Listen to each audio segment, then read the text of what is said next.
ನಮಸ್ಕಾರ ವೀಕ್ಷಕರೇ, ನಾನು ನಿಮ್ಮ PH ನಾಯ್ಕೋಡಿ. NCI ನ್ಯೂಸ್ಗೆ ಸ್ವಾಗತ.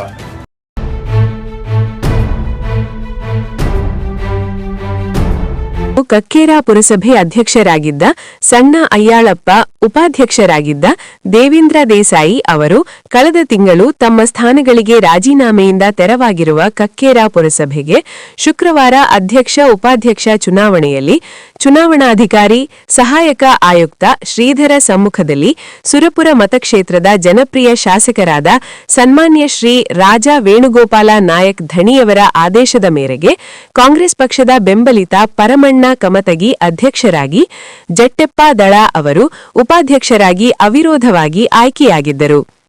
ಈ ಸಂದರ್ಭದಲ್ಲಿ ಕಾಂಗ್ರೆಸ್ ಪಕ್ಷದ ಮುಖಂಡರಾದ ಶ್ರೀ ರಾಜಾ ಸಂತೋಷ್ ನಾಯಕ್, ಯುವ ಕಾಂಗ್ರೆಸ್ ಜಿಲ್ಲಾಧ್ಯಕ್ಷರಾದ ರಾಜಾ ಕುಮಾರ ನಾಯಕ್, ಯುವ ನಾಯಕರಾದ ರಾಜಾ ವಿಜಯಕುಮಾರ ನಾಯಕ್, ರಾಜಾ ಸುಶಾಂತ್ ನಾಯಕ್, ಹಿರಿಯ ಮುಖಂಡರಾದ ಶ್ರೀ ಗುಂಡಪ್ಪ ಸೋಲಾಪುರ, ನವೀನ್ ಗೌಡ, ನಿಂಗರಾಜ ಬಾಚಿಮಟ್ಟಿ, ಪುರಸಭೆ ಸದಸ್ಯರು, ಪಕ್ಷದ ಗಣ್ಯರು, ಕಾರ್ಯಕರ್ತರು ಉಪಸ್ಥಿತರಿದ್ದರು.